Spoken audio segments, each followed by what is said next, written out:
most people don't age gracefully in this business, and most people don't exit gracefully in this business. But I think if you can tell the truth and respect others, then they respect you back, and that, in my opinion, creates longevity in this business. Bang! This for anybody that's trying to follow a dream. No holding back, you'll get it by any means. Idols on the wall, you cut out from magazines. Full of self-esteem, nobody can intervene. Ready for the shine, you never need in the shade. This is for the boss that never gave you a raise. This is for every time you ever tried to create and no one understood, they never gave you the space. Walking up to you, they trying to give you the crown. Look into your eyes and tell you one of us. Every time you turn around and face the crowd, be ready cause your time is now. It's my time, I thought they would've told you. Hello, this is The Golden Rules. I'm your host, Tim Gray, and today we are at beautiful Starstruck Studios in Nashville, Tennessee, here on historic Music Row. This afternoon, we've got Mr. John Ozier in the house. Thank you, sir. I really appreciate you taking the time, man. Yeah, thanks for having me. We're just getting this thing rolling, and I can't say how appreciative I am enough to everybody that's taking the time to come swing by. Yeah, well, absolutely. I'm glad to be here. Yeah. Well, for all of you guys that don't know John, he's, and feel free to correct me if I get any of this wrong, 14 years in the music industry, 10 years at one label specifically, working his way up the line, I'm assuming from the very bottom, all the way up to Vice President of A&R before transitioning to his current position, Olay Music Publishing, where he's worked his way up there as well, back to Vice President. Yes. He's not only a successful executive, he's also a successful songwriter with 2 number ones under his belt. He's placed songs from some of the best songwriters in Nashville to ever do it with some of the biggest artists in Nashville to ever do it. Multi-genre. Multi-platinum selling songs, multiple award-winning songs for artists that sing these. He's a Billboard Power Player, Hot 100, Nashville Emerging Leader nominee, 40 Under 40 winner, leader, friend, mentor, businessman, and much, much more. So thank you, sir, for taking the time to join us. I think that's the nicest intro I've ever had. Well, I appreciate it, man. I really do. I try to dig in with everybody as much as I can because the people that I've invited to be guests are so inspiring to me personally. And I'm the guy, I like to chase, right.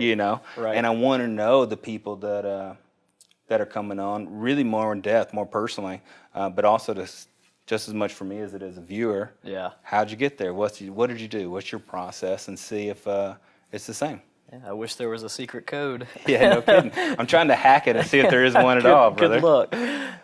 Well, I know we met last year through the Emerging Leader stuff. Right. And we actually, we met once before that.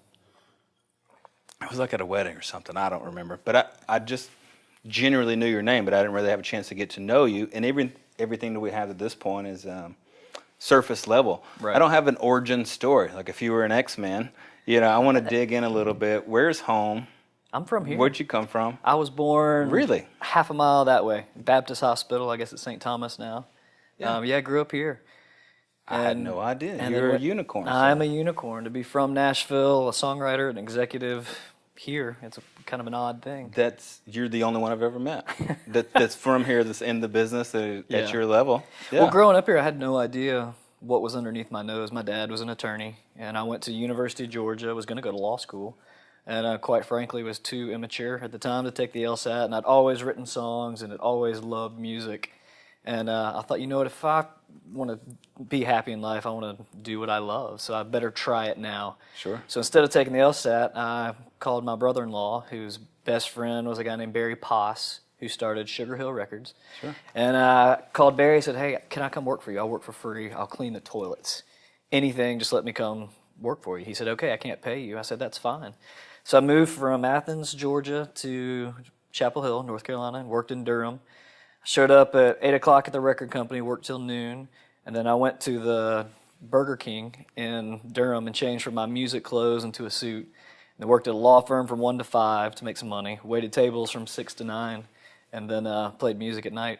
That's awesome. Did that for about 4 months, and then I had all along been in contact with Drew Alexander at Curb. And he called me one day and said, hey, are you still interested in this position? I said, absolutely. So I flew back home. He basically hired me on the spot, and that began this journey. That's awesome, man. We were having the exact same conversation about what you're willing to sacrifice for the dream, and we were just sharing. The guy who's actually filming it, we were talking earlier, and he'd moved to Australia. He had filmed. He had done all these things, and we were sharing kind of back and forth and of how many jobs and failures and all these things it takes. You keep jumping over the hurdles to get to where you're going. Yeah. I love hearing that you did the same thing. Yeah. So that was your first real industry job when you moved here. It was like first one. At Sugar Hill, I was stuffing envelopes. Sure. Dolly Parton records. Gosh, what was the record? Grass is Blue. Guy Clark. It's where I kind of really cut my teeth on learning and hearing real songs. And coming back to Nashville, I came back. I really wanted to write songs. And then I heard the songs that the Curb writers were turning in: Walt Wilkins, Doug Johnson, Jim Riley, Lee Brice. And I thought, man, I better learn the business side of this real quick. Yeah. Did you always think it was going to be something surrounding the song side, whether it was creating or publishing? Yeah. I've always related with songs. It's kind of how I communicate. Sure. So I knew it was going to be around that, but to be honest, I never really thought about it. I just showed up and did the best that I could and filled the holes that needed to be filled, and it always seemed to be around songs. Sure. I kind of pride myself as being a song guy. Yeah. I mean, I still, even this morning, heard a work tape and still get chills up and down my arm, and the hair rises on the back of my neck. Yeah, I still get it. I was talking with Rusty Wednesday, and we were talking about the power of a great song. And I've only had it once that I got to experience it from creation to recording. And I tell you what, just that one filling of my cup was enough to last me for years, and I only have to do it once, and you guys get to do it all the time. It's powerful. It is, and I've been around it. I'm lucky enough to have been around it in several different points of view. I mean, I'll never forget, I was driving from Nashville to go on a writer's retreat, and my wife was behind me, and she called and said, "Hey, turn the radio on, it's Lee Brice." I said, "Well, Lee's always on the radio." She said, "No, it's your song." Oh, that's cool. So I flipped on the radio, and Hard to Love was playing. Yeah. Next thing I know, I looked down, I was doing 95, heading down I-40, crying like a girl. Yeah, dude. And on the flip side, I worked for a guy named Doug Johnson, who's one of the best songwriters in town, and he had a song called Skin. It's about a girl that has cancer, had her head shaved, and Rascal Flatts heard it, kind of liked it. Mark Bright basically made them cut it. They cut it, wasn't going to make the record. The label made it a hidden track, and fast forward, radio heard it, played it, ended up being a #1 song. One day my phone rang, and this woman said, "Can I speak to Doug Johnson?" I said, "Well, he's not here. Can I take a message?" She said, "Well, you know, my name is so-and-so, and I have a daughter named Sarah Beth who had cancer, and she passed away last year." Wow. And I just want to tell him how much that song meant to me. Doug got in touch with her, and they go every year and play a benefit to raise money for cancer research. That's beautiful. So that's the power of a song. So seeing it from that point of view is pretty cool, too. That's powerful, man. You know, at the end of the day, it's why we all do it. That's it. That's why we all have gigs too, right? Yeah. The key is to remember that. Yeah, that's the truth, man. One of the things that I was going back and kind of preparing to have you on as a guest that I consistently kept seeing pop up with other interviews that you've done, you're talking about the power and the beauty of a great catalog. Right. And as someone who's been in the industry for a while, you don't really understand. Like, it seems to be like, all right, I've created all these songs, they go to a place, and if they're not instantaneously cut or on hold, where do they go? You know, you don't actually think about some of the most powerful songs in country music history weren't discovered until well after. And that always just blows my mind that then when it was created, that it didn't have a home. I've got so many stories on that. I'm so fascinated by that. Yeah, my favorite, there's a song in the Olay catalog, a song called Fire Away, that Danny Green wrote in 2008 with a guy named Chris Stapleton at the time, who nobody in the world knew. And fast forward, after his show on the CMA, it made the record, and it ended up being a huge song. It sold, millions of records. I actually wrote a song probably 7 years ago with a guy named Walker Hayes, who's having success now. Mm-hmm. And I'd forgotten about the song, and I got a call one Saturday. It's Walker, and I thought he's on a radio tour. He's probably butt dialing me, so I hit decline, and he called again. I hit decline again, and then his publisher called, and I thought, oh, something must be up. And they said, "Hey, Kid Rock's in the studio cutting podunk today." I said, "Oh, podunk." I kind of had forgotten about it. Sure. They said, "He wants credit on it. Are you cool with it?" I said, "Yeah, absolutely." So, I mean, to have a song written 7 years ago that you forget that now is on Kid Rock's new album, that's, once again, the beauty of catalog. I love it. I don't remember the exact date or time or how long, but when you hear things like God Bless a Broken Road was stuffed away for like 7 or 8 years, and you're like, what? But I love it, though. Yeah. Well, greatness is created all the time. Yeah, and that's what makes a really great publisher, people that don't forget what's in the catalog, because a great song is a great song. Production, you know, can make things relevant sonically, but the bones of a song are, I mean, timeless. Oh, absolutely. When was the first time you felt like, I can do this? Like it clicked for you? You know, we always have you're figuring it out. You're just working mad hours and you're going through the grind of it. But when it became clear, you're like, this isn't just a dream. Like, I'm in it. I can do this. Probably when Hard to Love went #1. So I started at Curb as an intern in October of 2002. And they say Nashville's a 10-year town. Hard to Love went #1 in October of 2012. And at that point, kind of the cat was out of the bag that I was a songwriter. And I remember being so nervous going to that #1 party because I was the head of A&R, so it was kind of a weird dynamic that I was just self-conscious about. And I remember thinking, what am I going to say at this #1 party? And then I got in the moment, and I did not want it to end. I mean, it was just one of those things. I wish this could go on forever. Sure. And at that point, then you get confidence. It's like, hey, I can do this. You know, I actually think I know what I'm doing. But I never really thought about it. I just showed up, and I work really, really hard.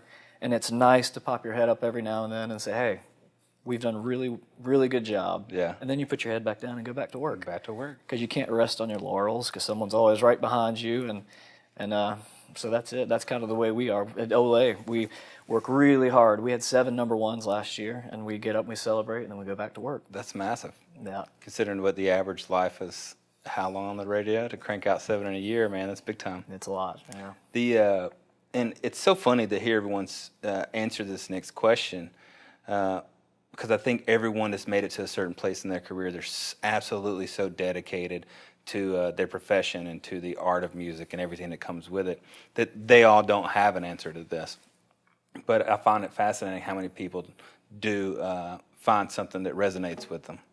Through all the good and the bad and the crazy hours and the sacrifice and all the stuff, was there ever a point in your career where you're like, it is law school. Fuck it, I'm out. Yeah, every day. Yeah, what we do, we're in a business of hearing no. All we do is no, no, no, no. But you do it for the rare times you hear yes, and it makes everything worthwhile. Sure. You know, to be a part of a song like Skin was, you know, to be a part of that, knowing that what we do is just changing people's lives.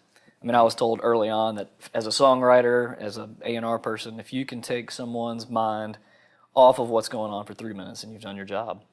You know, it's a great way to look at it. And they said it's for the 40-year-old mom with 3 kids in the back screaming, worried about getting them to soccer practice or worried about paying bills, and if for 3 minutes you can take them somewhere else, then you've kind of done your job. So those are the things that keep you going. Mm-hmm. But yeah, it's hard. If it weren't, everybody would be doing it. That's the truth, ain't it? That is absolutely the truth. So when you move here, you're interning, you're working your way through the process.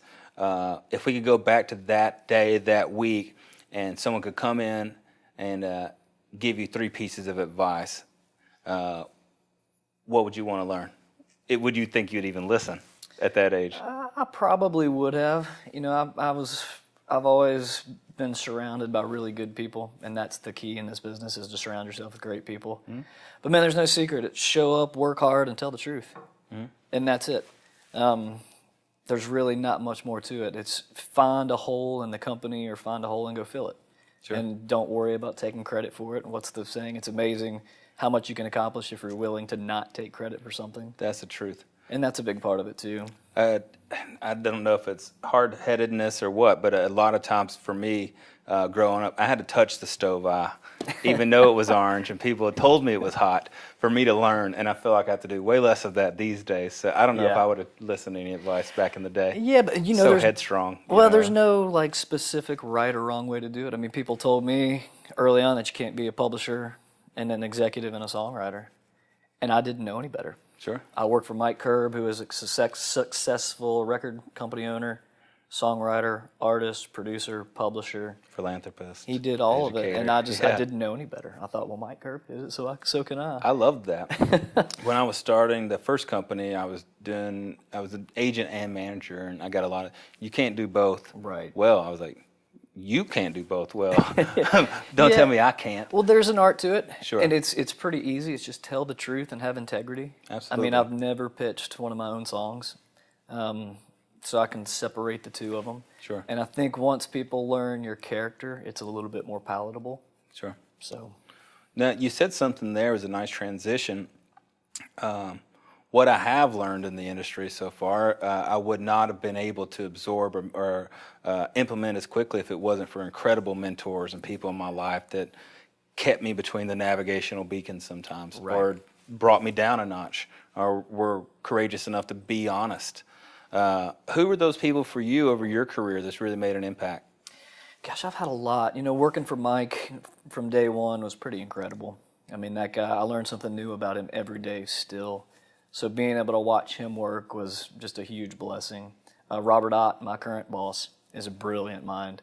It's funny the similarities between Mike and Robert. They're completely different, but there are a lot of same characteristics in them. Mm-hmm. Doug Johnson was really good to me early on. He taught me the power of a song and taught me to love songs. Drew Alexander got me in the business. Joe Galani's been a huge influencer to me. Sure. Just because he's so smart and willing to listen. And that's the cool thing about our business is most people, if you reach out to them and say, hey, can you help me? They will. Joe Scarlett's another one that he ran Tractor Supply Company for many years. Yeah. And Mike sent me to his leadership school. And I showed up the first day, and I think I was half the age of the oldest person, the only music person in there, and I was scared to death. And Sure. shortly, once we got into it, I realized that all businesses are the same. Everybody deals with growth and the same problems. It's just your product's a little bit different. So Joe was really helpful to me. He just gave me confidence as an executive, and he's got these sayings that I just absolutely love. You ought to look them up. I will. Actually, I almost signed up for that leadership class. Yeah. And I remember that he was one of the ones that was teaching it. And I'd looked at a few other different ones, but I kept coming back to that specific one. If you get a chance, go. I will. It I feel like I'm changed at everything for me. a sponge level of my career right now. Yeah. The growth is inevitable, but I Right. got to get my personal level up so I can, take on the rest. Yeah. But that's awesome, man. Yeah, his saying, he's got one that's called walk towards the barking dog, which I love.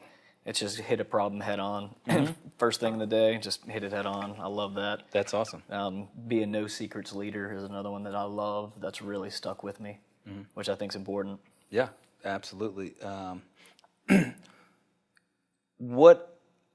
Being an executive now, and still being as passionate as you are, but being pulled in so many directions, I find that the higher up we get, the more fires we have to put out. What do you think the hardest part of your day is? That's a really good question. I don't know that I necessarily have a hard part. My job as the head of Olay Nashville is to make sure that all my employees have the resources they need to do their job. Sure. So I'm there to support them. That's probably the hardest part, is just making sure that I'm a leader and you're always on as a leader and people are always watching, and just remembering that. Sure. I'm really picking up a lot from the different guests that's come in so far. And I tell each one of them that I'm a big believer in the 80-20 rule. And that 20% of my focused effort, if I really dive in on it, is yielding 80% of my results. And the rest of it becomes busy work, basically. Right. What 20% of your focused effort is yielding your 80% of your results? Songs, really being creative and knowing and developing talent. I mean, that's now the publishing business has shifted so much lately that it's still as complicated as legislation gets and rates get and royalty streams.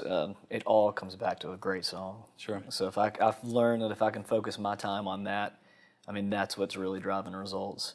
And being honest.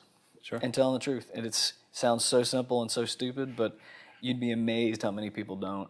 Sure. Mike Kerb told me early on, he said, always tell the truth because it's a lot easier to remember what you told somebody. You ain't kidding, brother. Which is, it just makes everything so much easier. One of our core values for the agency is do the right thing Right. all the time.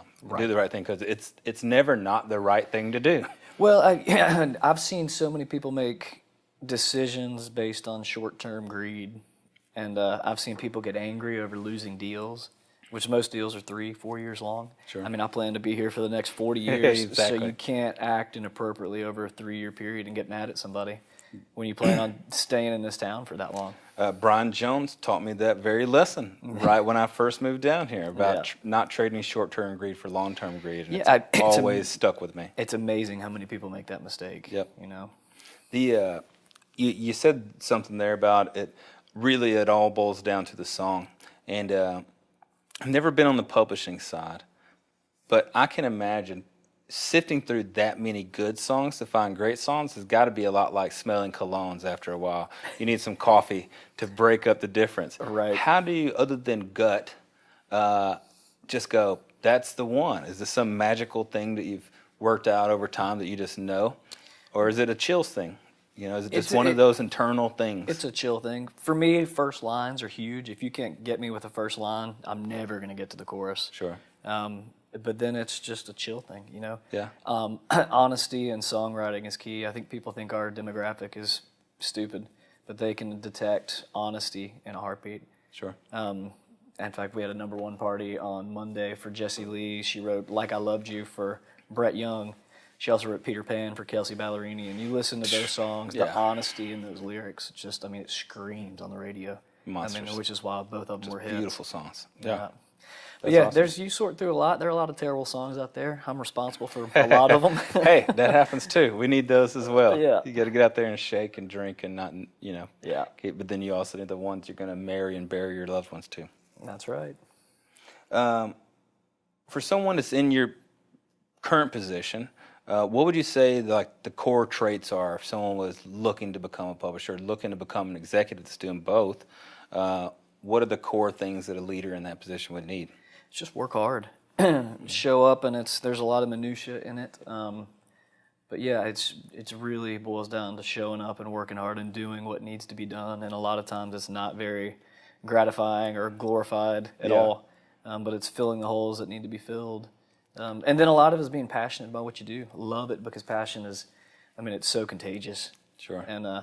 And then surround yourself with great people once again. It's like you're only as good as the people standing next to you. A lot of the staff over at Olay are buddies and that I really love and respect. Randall reached out this morning about getting lunch and just random stuff. You know, it's such a small town, but it's incredibly valuable to build those circles. You're known as someone who builds sustaining relationships.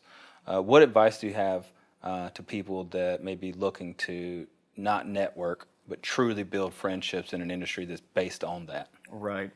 Once again, it's just be honest and tell the truth. And it sounds, once again, so simple, but I think I'm known as being a straight shooter. Sure. And I think people respect that, and people kind of gravitate towards it because there's not a lot of it in this business. Yeah. There's a lot of smoke and mirrors. Plenty of fluff. A lot of fluff, and you're not going to get a lot of that with me.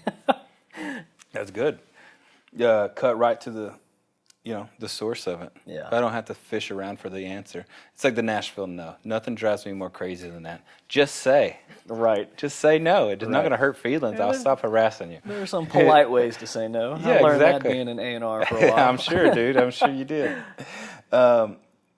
Well, you've talked about, it's just some of the core things about decision-making process, building relationships, your day-to-day. What do you say that your biggest strengths are? Is it communication? Is it people person? Is it being able to not bullshit people? Mine's probably work ethic. I'm not the most talented songwriter by any means. I'm definitely not the smartest executive, but I can outwork all of them. And that's a huge part of it, In this business, you can never really turn it off. I mean, I have a hard time even listening to the radio now because I'm wondering, who wrote that? Oh, I wonder if publishing's open on that, or I wonder where that chart is, where it is on the charts. Sure. And so yeah, that's. I love it though. I've had jobs where I looked and you go, how has it only been 10 minutes? Yeah. Kill me now. And now you look up and it's March. It just flies by because, it doesn't feel like long hours. You're so passionate about it. You're just enthralled constantly. Right. I love that you talked about work ethic, and it's one of the things that that I've heard pretty consistently from the guests, and one of the things that I preach all the time is that there's only a few things that we can control, and that's our attitude, our effort, and our activity. You know, be honest, work your butt off, all those things. But you reminded me when you said that about a great Will Smith interview, that he was like, I'm definitely not the smartest, I'm not the best looking, but if we were in a competition of who could run the longest on the treadmill, I would win because I'm willing to die on the treadmill. You're not going to outwork me. Well, and that's exactly how I am. Yeah. And also, it's learning you're going to get painted in a corner, and sometimes you got to fight your way out of it. Sure. You know, and that happens all the time. And But it's incredible to see how rapidly you can change your learning curve, how involved you can become by simply putting in that level of effort. Right. That you can shave years off to really, truly master a craft. Right. So, knowing gut, getting the chills, having this internal thing that you've always had, this love for song. When did you see a transition from it becoming or transitioning from gut to craft? That just takes time. I mean, it's learning. I mean, there are little tricks in songwriting. I mean, once again, first lines are huge. Get to the chorus quick. It just takes time and it takes effort. And I mean, the songs that I was writing when I first came to town were great in gut, but they weren't, structurally weren't correct. And Sure. And you look at the guys that have been in town, Tony Martin, who's had hits over 4 decades, and he's an editor and he's really smart about how he writes. So I think that's the key, is learning to remain passionate and honest, but also understand what works. I mean, there are some rules that apply. Sure.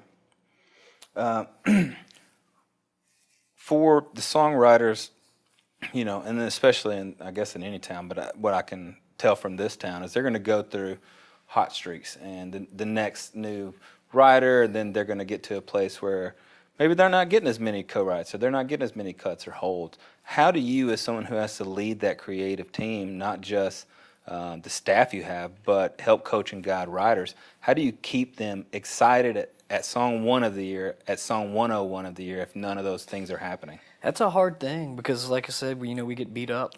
Sure. I've got a writer who's writing great songs and just hadn't gotten that cut yet. And, a lot of what we do now is politics.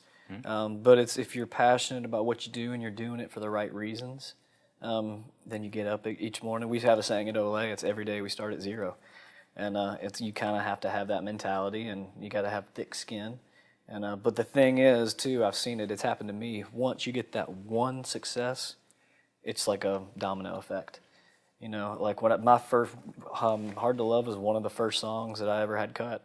And then after that, Tyler Farr wanted to write with me. We wrote Whiskey in My Water, and then we got a Kelly Pickler cut and a Josh Thompson cut, and then all of a sudden it just started piling up. Sure. So it's just, you gotta just keep your head in the game and not get too discouraged, and just use that for fuel. Those little indicators that keep kind of showing you you're on the right path. Right. You gotta keep pushing forward. Just keep your head down, and if you keep at it and keep at it, at some point, it's gonna happen. Sure.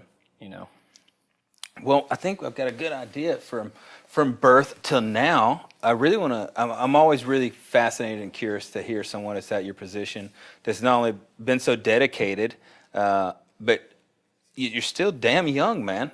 There's a long time left ahead. I hope so. Yeah, exactly right. So what's your mind frame for the next 5 years? Where are you at mentally? What are you focused on?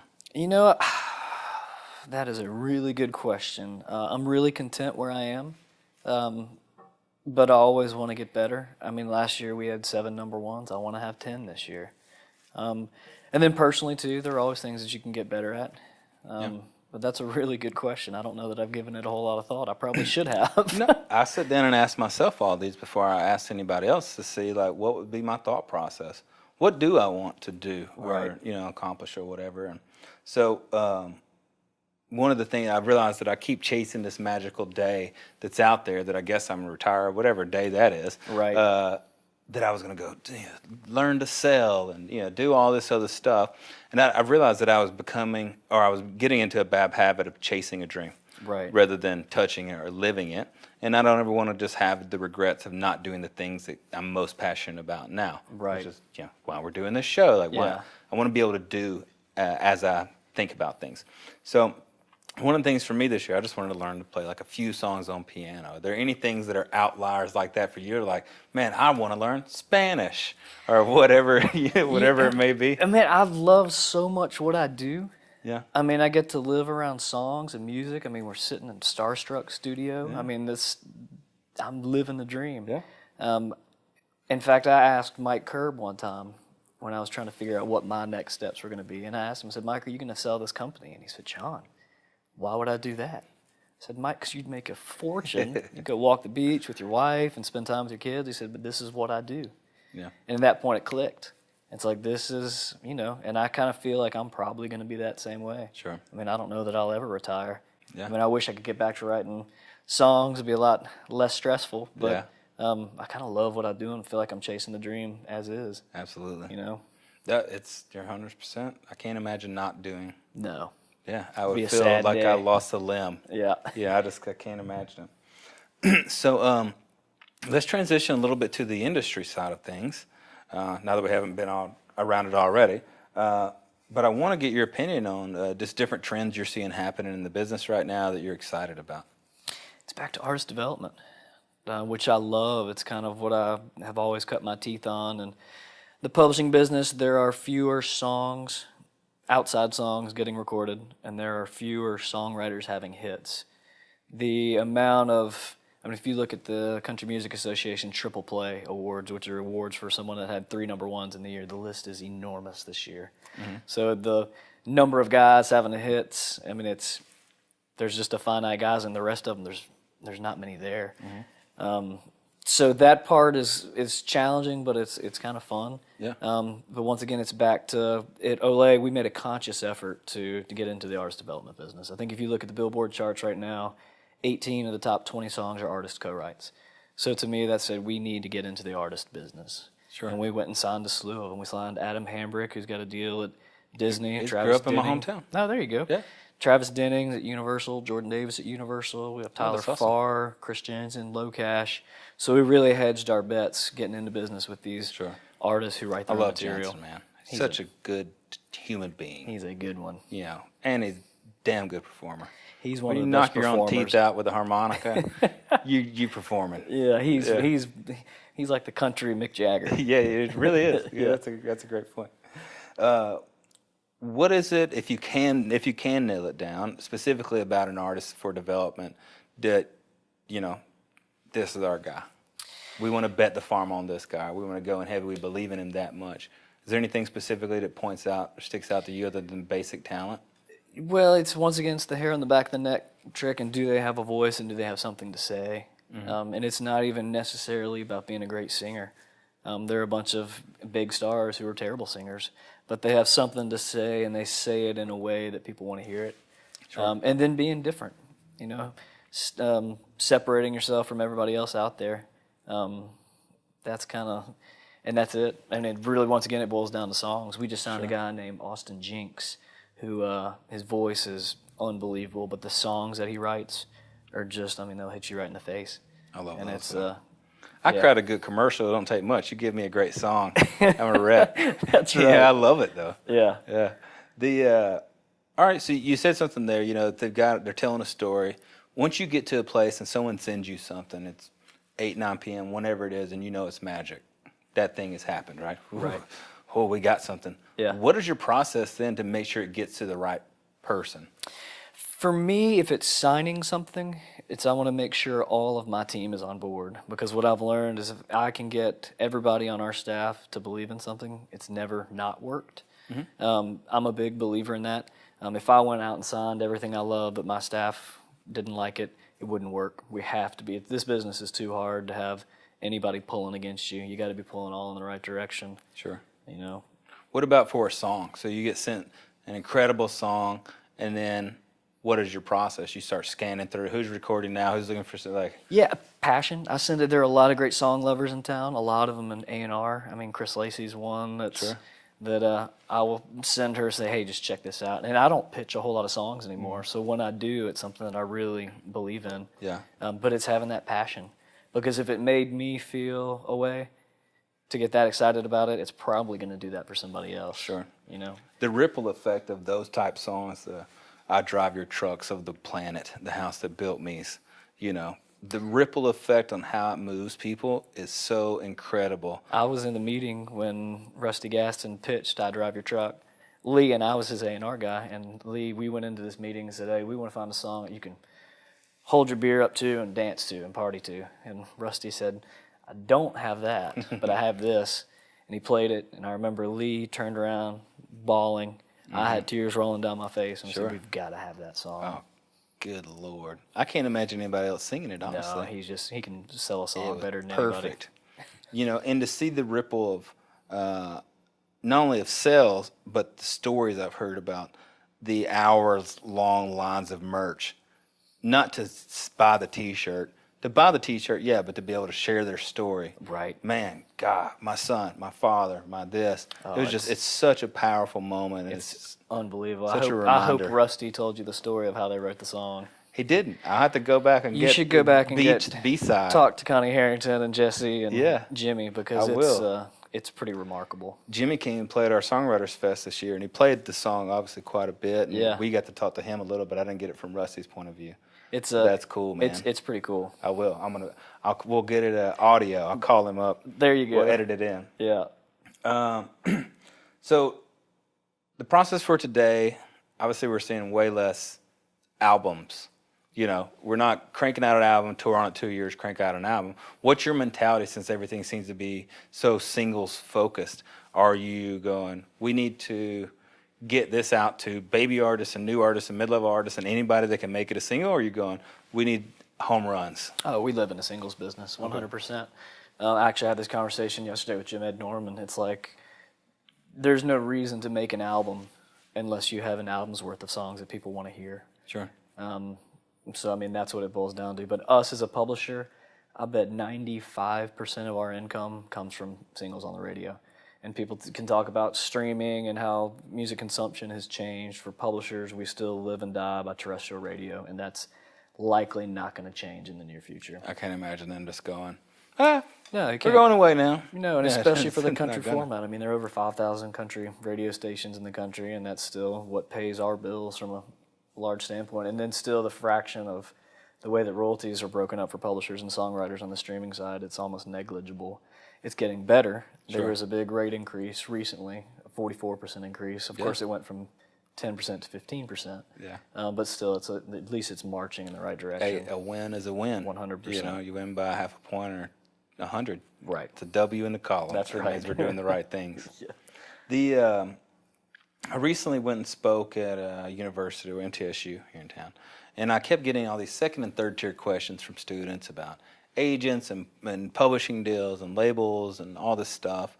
And I was like, you guys should be, you're asking the wrong questions. You should be asking, how do I get good? Right. And for someone who lives and dies by songs and that is a songwriter, what is the process of learning how to write a great song? It's repetition. It's like anything. It's like, how does a wide receiver learn to run a great route? He does it over and over and over. And that's it, and keeping a positive attitude. Because, I mean, we've talked about it. It's easy to get beat down, but you got to just show back up and keep at it. Sure. What is the magic number that someone should set out as a goal? I want to write this amount of songs every year while I'm practicing my craft. Well, you know, if you write one great one, it doesn't matter. Sure. So I think people writers, me included, don't spend enough time on ideas. Finding great ideas and great titles and great hooks has kind of become a lost art. But you still look at all the big songs, I Drive Your Truck. I mean, you look at all the songs that are still House That Built Me. Great ideas that are just really well put together. And I think you hear a lot of fluff, and I think we're starting to see a shift, I think largely because of Stapleton. I can even hear it in the description of what A&R people say they're looking for their artists, and it's shifting back to real songs. I love that. Which is exciting. That is. It's going to open up a whole new world. Yeah. back to a whole new world, I I guess. hope so. Well, I mean, it always is. Yeah. You know. The swing, you know. The when I was looking over, you know, the roster and the entirety of Ole's catalog and current writers, it's all over with genres. So it's not just Nashville centric, cowboy hats and spurs here. No. I mean, it's incredible lineup. Yeah, I mean, geographically, we're headquartered in Toronto, so we have Toronto office, New York, Nashville, 2 in LA, London, and Australia. Timbaland is a really big writer of ours. You may have heard of him. Yeah. He's got a album out on a guy named Justin Timberlake right now that we've got 4 cuts on. Oh, that's awesome. So because of him and our joint venture with him and Bluestone, we've got a lot in the hip hop and R&B world. We've got a guy named David Bratton out of New York who's a big Christian gospel singer. Robert Ott bought Rush, the Canadian Yeah, I rock saw band, that on which was website. a really cool deal. It was an omnibus deal, and to where we bought their masters, publishing, everything. So that deal was pretty unique. So that gets us into that rock world. And Sure. we've got the Americana thing. We've got country. We've got a little bit of bluegrass. Yeah, we've got just about everything. Are a lot of Americana artists getting songs from other artists or writers? Most of them write their own material. Mm-hmm. And to still, I mean, I think It's that's... still so like a very foreign, yeah. that side to me. Yeah, I mean, most of those Americana artists they write their own material. I mean, they may occasionally cut outside songs, but, Sure. but I doubt it. Yeah. One of the things we've been doing, because we're still figuring out, we're still figuring out what you guys want to learn and hear about. So what we've been doing is working through kind of like a rapid fire. So whether we've got entrepreneurs or people looking to get in the industry, musicians or bands or artists or whatever it may be, so we can add some type of value, hopefully, Right. to catch them wherever they are in their process. So I'll just spit out a sentence. You kind of just give me your truth, whatever you think about it. Uh-oh, you might want to edit this. That's why we're recording. All right. Someone working in the business, they're already in the industry. They're the 3 to 7 year mark. They've got it down for the most part, but they're looking to level up. Not necessarily job hop, but get better. Truly get better at their process, their craft. Be willing to take on more responsibility Okay. and be able to handle it gracefully. Yeah, gracefully. There's the key, buddy. That's the secret, guys. See, everybody wants to be the boss, and then they realize what it entails and the responsibility. And Yes, the cost, as they say. that's it. Okay. A good songwriter that's grinding every single day, they move to Nashville and they want to be able to start increasing their clique that they're creating with. Mm-hmm. What's the process? How would you do that? Get out and about. I mean, music, especially here in Nashville, it's almost like a high school. You have your class that you kind of rise up with, and it's fun because my class now is we're having hits, and the artists that I know are selling out big tours, and but it's you kind of find a group of people that believe in what you believe in, that are willing to work the way you work, but it's, you got to go out and be seen. I mean, I went out and introduced myself to Tony Brown 5 times, and the 5th time he said, "John, I know who you are. Quit introducing yourself." But that's it. You just got to get out and meet people and stay at it. I love that. That's awesome. A good artist, and they're out there, they're doing all the stuff. Their socials growing, they're getting decent streaming numbers, they got good merch, they're putting tour dates together, they're creating, they're writing songs, all the stuff they've read that they're supposed to be doing, right? Right. But they're just not getting to that next either ladder step, or they're not attracting the right team around them. Be great. Good doesn't do anybody any good. You got to be great. And it's a complicated one, but you got to be Sure. great. You got to figure out what you can do that nobody else can. Sure. And then you got to be the best at it. Absolutely. And it's because good songs don't get cut, and good artists don't have hits. And Got ample good. we don't need That more ocean good. of good. We don't need more good. Yep, that's the truth. One characteristic that you think every leader should have? Honesty, transparency, to tell the truth. Once it goes back to Joe Scarlett, I think be a no secrets leader has really stuck with me. Everything that I learn, for the most part, I tell my staff. I just think they should know. There's no reason to keep anybody in the dark, and when you do that, it helps establish a level of trust to where I know that my staff has my back because they know that I have theirs. Sure. And then once you can figure out that dynamic, it's when things start working, when you get everybody pulling in the right direction. What's your most effective daily habit? I don't know that I have any effective daily habits. Me either. And I was gonna say, like, maybe I should have some when I was thinking of this question. And if people that I'm working with have figured out ways to hack their system and squeeze more out of their day, exercise it's always really is interesting. A huge key for me. It just helps clear my mind. It makes me think clearer. That's a big one for me. It just helps me feel healthy and just be able to react and think. Are you a gym guy or running or? Gym guy. I used to be a big runner, and then I tore everything in my knee. So just some sort of exercise. It helps to clear my mind, and now I can listen to Spotify and actually hear new music, and that's a big thing for me. Thank God for playlisting. If not, I would just get in my own circle of 80s tunes. Right. I just revert back to things that I know and love. Right. I didn't think I would like being curated to, but I tell you what, I really do. Yeah. Yeah. I mean, so back to that question, I get in early. I mean, part of it is because I take my daughter to school in the morning, but I get in by 8 o'clock, and between 8 and 9, my phone's not ringing. People aren't coming into my office. It's really the one part of the day where I get to be proactive instead of reacting to to all the things that come in from attorneys and from my boss and whatnot. Sure. If I can be proactive in that first hour of my day, it makes a big difference. Sure, absolutely. You've already dropped some truth bombs on great advice that you've gotten. What do you think the biggest lesson you've learned is being in the industry? Once again, it's telling the truth and doing it knowing for it's a longevity thing. It's I may not win every deal, but I feel like I can handle myself in a respectful manner and respect other people. And I know that if, you lose the game, you shake people's hands, and attorneys, they still bring me deals. And that's a big thing is you're only as good as your reputation. And this town is so based on politics and based on reputation that it's treat people the way that you want to be treated, and you can't rest on your laurels. The general manager at Curb came in one January, and all his plaques were off the wall. And I said, "What are you doing?" He said, "Those plaques are old. We're starting at day one." And I thought, man, what a cool statement. Wow. And he said, "I'm not putting anything up until we earn it," which I thought was a cool thing. Brad Belanger, we were talking the other day, and he said the same. And I thought it was the first time I'd ever heard it, and then to hear it twice in a week, it's really powerful. There are no awards up. It's paintings, it's art, it's things that's going to drive his creativity and inspiration. Right. And I was like, man, that's incredible. That's a powerful way to approach business. Right.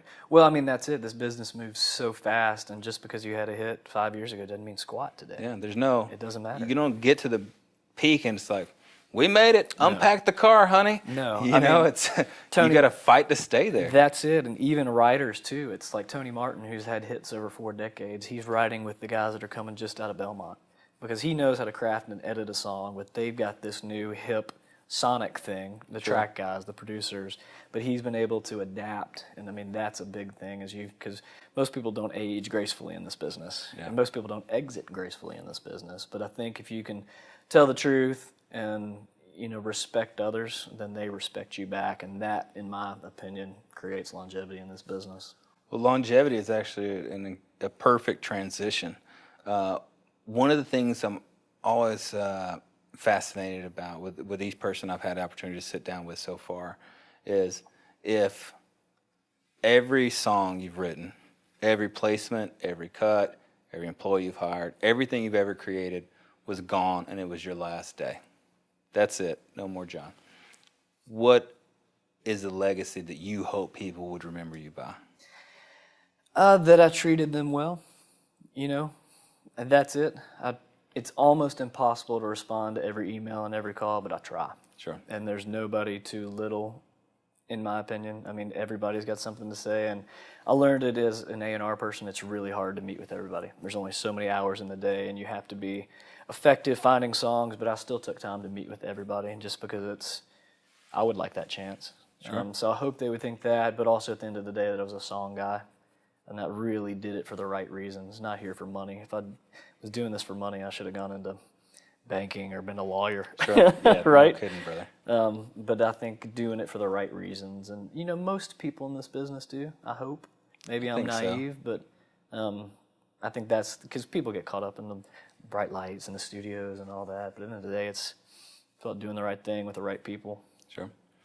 Almost every really impactful person that's either left me in a better place than where they found me, all had the same approach. It was never about money. Money was a byproduct of being positive and seeking out opportunity and generally being, happy with themselves. And all the rest came because they were on path with what they were supposed to be doing. I was not very smart coming out of college, but I knew in the back of my mind that if I could always do what I loved, that eventually the success would come. Sure. And luckily, I've been really passionate about what I do. And I didn't make any money for 10 years. I still don't make a whole lot of money, but it comes. Sure. You know, and then it's, but Yeah, that's awesome. What's the secret? work hard, be honest, tell the truth. That's it. That's about it. There is no secret, guys. The secret is there is no secret. Work hard, tell the truth. Easy stuff. One of the things we're going to go kind of wrap up here, I want to get your opinion on 4 different key elements of life. Okay. And it's just whatever your truth is, the golden rule of that to you. Okay. So we'll go form, F-O-R-M, family, occupation, recreation, motivation. So the golden rule for family. Tell the truth and be present. That's probably more than anything. It's really hard with the day and age we live in. Everybody's always on their phone. Sure. But I think for me as a dad, I really try to be present. And as a husband too. And it's a lot easier said than done. But that would be my truth on that. I can imagine that. I get blinders on so badly that I don't turn off. Right. And, what I consider QT is clearly not, So it's, time is one thing, but present time Yeah. is another. Yeah. Golden rules for occupation. Tell the truth and work hard. And love what you do. Because the second you don't have fun, you're not enjoying what you do, move on, because you're not doing anybody any good. Sure. It took me a long time, and I've seen this through students and other people that I've mentored in life, is once you can find that superpower, whatever your thing is that you're most passionate about that you would do every freaking day for free, do that. Yeah. And that's 100% it. Just do that, whatever that is. Right. And especially in the music industry, I say it all the time. Whatever your it can be math. There's a home for you. 100%. Cooking, makeup, hair, mechanic. There is absolutely a home. Right. You can still be passionate and combine the two worlds. 100%. Golden rules for recreation. And I'm terrible. I don't have recreation, I unfortunately. don't either. I like to work. I don't know what I do for recreation. I have to make myself take vacation. Yeah. And thank God I do. I need it every year. But Right. I didn't know if there was a thing that you carve out time for yourself I to love go to do. travel. That's something my wife and I love. And I love to cook. Yeah. I realized early on when I wasn't writing songs a lot, I was cooking a lot. It was just my kind of creative outlet, and I just love it. I don't sit still very well, so it gives me something to do when I get home. Sure. But that's a tough one, recreation. Yeah, no, me either. That's where the piano thing comes in. I was Yeah. like, I'm trying to start fitting in more stuff. I was going to say play guitar, but no, that's kind That's of back work to too. the work thing, so. Yeah, really. Golden rules for motivation. That's a tough one. I think once again, it's love what you do. And I'm extremely competitive. I like to win. That's kind of my motivation. And a lot of people's, one thing I've learned being a leader at Olay is that not everybody's motivation is the same. Some people are motivated by money. Some aren't motivated by money. If you can figure out what motivates the people around you, it's an incredibly useful tool. Because then you can understand what makes people tick, and then you can kind of shift your approach and how you want to get what you want to get out of them. And it's like for me, I'm not motivated by money at all. Yeah. I want to be the best that I can, and I'm extremely competitive when it comes down to it. And that's what I love about Music Row. It's everybody wants to have that hit and get that cut, but at the end of the day, we all cheer each other on, which is a cool thing. I do love that about this city. It's not, I want you to do well, just not better than me. It's, right. I want us to do well. Well, we can. There's room for everybody. Yep. And that makes it damn fun to live here and to do it. But it sure is great getting the cut when those You ain't other guys kidding. don't. When you get the W, it counts. It's good. All right, guys. Well, tell the truth. Work hard. Be present. Let the competitiveness be part of your passion. Right. Learn. Ask questions. Develop great relationships. And don't bullshit people. Those are the golden rules from the day. That's it. You gave me chills. Thank you, guys. Thanks for joining us. See you next time. Thank you, sir. Awesome. Thank you. Appreciate it, man. Bang. This for anybody that's trying to follow a dream. No holding back, you'll get it by any means. Idols on the wall, you cut out from magazines. Full of self-esteem, nobody can intervene. Ready for the shine, you never need in the shade. This is for the boss that never gave you a raise. This is for every time you ever tried to create and no one understood, they never gave you the space. Walking up to you, they trying to give you the crown. Look into your eyes and tell you you one of us. Every time you turn around and face the crowd, be ready cause your time is now.